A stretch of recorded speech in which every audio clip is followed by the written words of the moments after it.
Now, my opponent in this debate, Herb Grubel, I've known him for many years. We overlapped at the Fraser Institute, I'm not sure how many years, 5 or 6.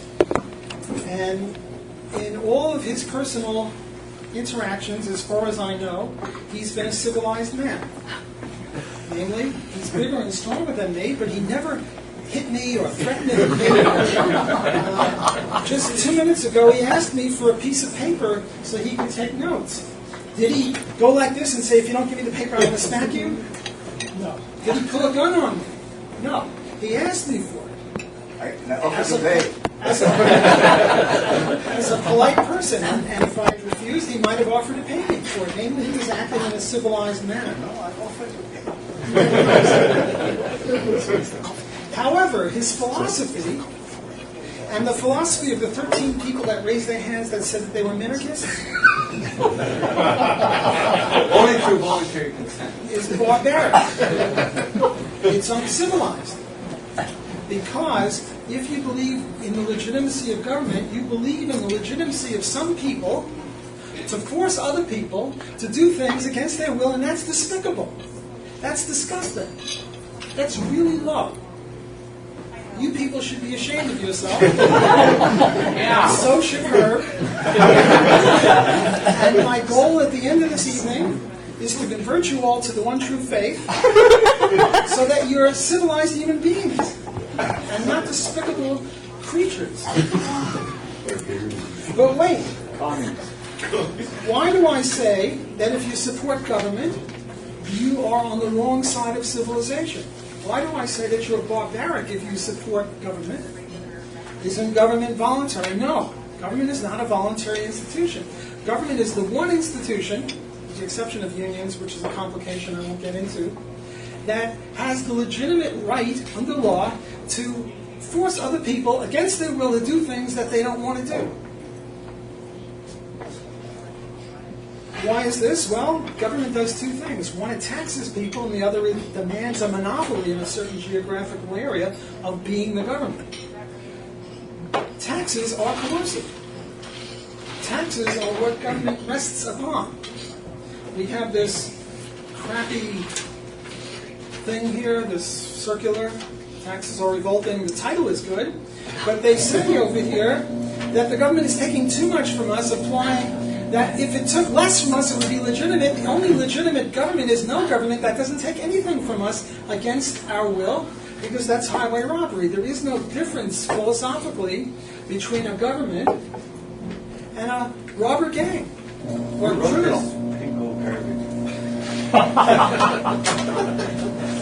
But aren't taxes voluntary? Remember, I said that government necessarily involves taxes. So the obvious objection is, well, taxes are voluntary. And there are politicians who get up on their hind legs and say that taxes are voluntary because we fill out the forms, we initiate it. They don't come to us except for sales tax and income tax. But the point is that if you don't pay, you get a nice letter, hey, did you forget? A month later you get a not as nice letter, hey, we really need the money. Third or the fourth month, you get a very nasty letter, and then there are guys in blue with guns that come and grab you if you don't pay your taxes. So it's silly to say that taxes are voluntary. But wait, maybe taxes are like club dues. Or like you all had dinner tonight and you paid for that, and maybe taxes are like that. I mean, if you join the country club or the tennis club or the golf club, you have to pay your dues. Maybe Canada or the United States or these other countries are just clubs.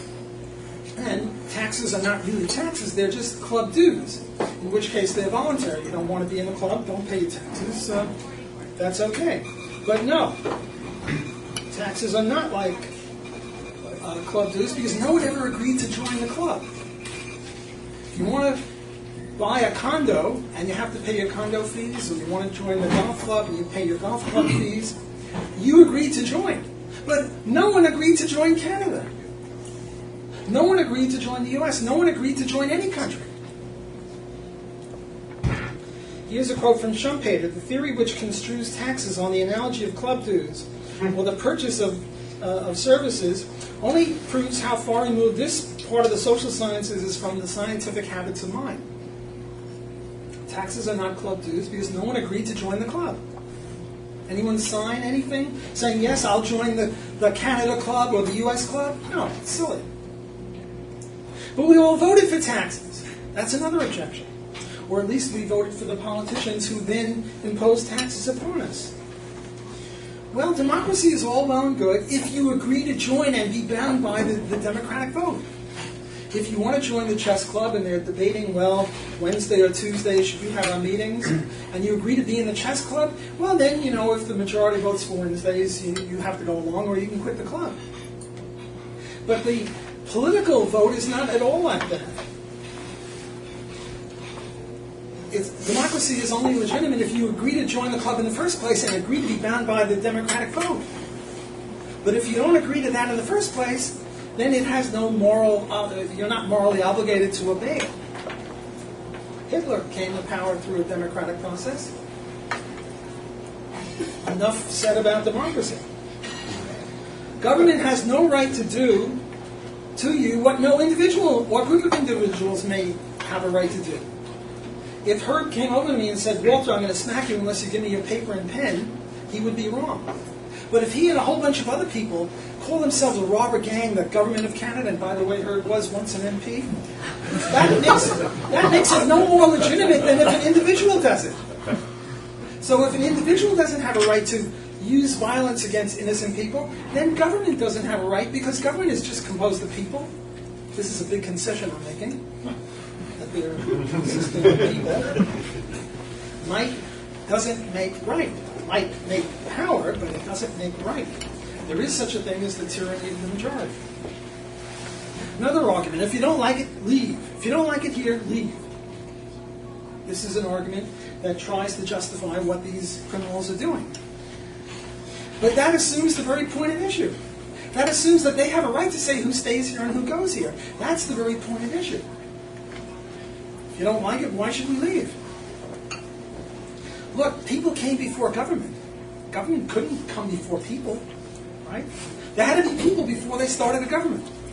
A bunch of people had to get up on their hind legs and say, hey, let's form a government. And the people that didn't want to join were forced into joining.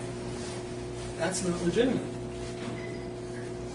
The libertarian axiom is non-aggression principle, free association. People should only associate with each other on a voluntary basis.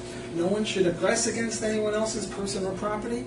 Government is per se a violation of these very libertarian principles. So to the extent that you believe in libertarian principles and you're not an anarcho-capitalist, you're a minarchist, you're not logically following the basic principles of libertarianism. Now, it just so happens that of all the people calling themselves libertarians, maybe 80-90% of them are minarchists, believe in limited government, and only 10 or 15% are logically consistent. There are flaws in the limited government philosophy. The limited government philosophy is that Paul and Matthew over here are going to fight. And to keep them from not fighting, we need a government. And I'll be the government and I'll keep them off of each other, otherwise they'll attack each other. He gets this Hobbesian law of the jungle. Well, if that's so, then Canada and Portugal will fight, and they need somebody to stop them from fighting. Mexico and China might fight. They need someone to stop them from fighting. Who can do that? A world government. A logical implication of the minarchist position is world government. Because if it's true that two individuals will fight and therefore you need a government, well then two groups of individuals, namely two countries, might fight and you need someone to stop them. Do you really want world government? Isn't what we have bad enough? I mean, world government, if we had democracy, means that China and India pretty much would run things. And yet that's the logical implication. Another implication of the limited government position is that secession is illegitimate. But surely secession is part of the law of free association, the right to divorce, the right to secede from people, to have nothing to do with people if you don't want to have anything to do with them because you don't like them or for whatever reason. Now, people say, well, you're free to leave. You can leave Canada, not like Cuba.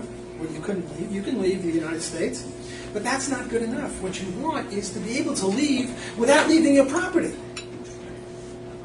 Why should I have to leave and emigrate? So there's a distinction between emigration and secession. We libertarians certainly favor the right to emigrate.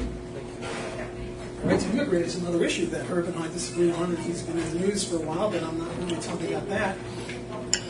We certainly believe you have the right to emigrate, but more, we believe you have the right to stay right where you are in your own private property and just divorce yourself from the government. Say to the government, look, here's the deal. I'm not going to pay you any taxes, and I won't take any of your services. But if you try that, they won't allow it. They'll put you in jail. Some people say secession is racism. As in the South seceded. But the first secessionist movements in the U.S. were in Massachusetts, 1825. And they wanted to secede over slavery because the U.S. government had slavery, and the abolitionists in Massachusetts didn't like slavery, so they wanted to secede. So secession should not be equated with racism. Not only are provinces justified in seceding, like Quebec or Western Canada concept, but so are counties, cities, individuals. Individuals should be able to secede. Libertarianism is an individualist philosophy. The mainstream people have this thing, public goods, non-exclusion and rivalrousness. They say that defense services that are put on by the government can't exclude non-payers, and therefore you couldn't put it on a private going basis. That's wrong, because you're much safer in places like Edmonton Mall, Disneyland, Six Flags, rather than New York City Central Park or New Orleans Audubon Park. Time. Thanks for your attention.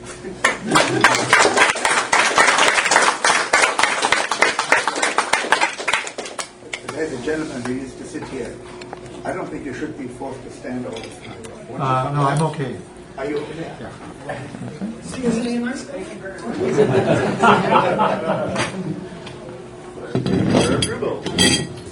Well, in my many, many years of education, starting in Germany, U.S. undergraduate, graduate, then 40 years at university, and then 4 years of politics, I never, ever either engaged in or heard a formal debate of this sort, where somebody gets 12 minutes in a utopia and then you have to respond. But I'm always open to new ideas, to new experiences, and that's when Walter invited me. I said yes, and I must tell you, it was a great sacrifice. My wife was very unhappy that we didn't go skiing. We were going skiing. Well, the very first thing I learned is that there is something called anarcho-capitalism. I didn't know there was such a thing. I heard of anarchists. And I always wondered what made these guys tick.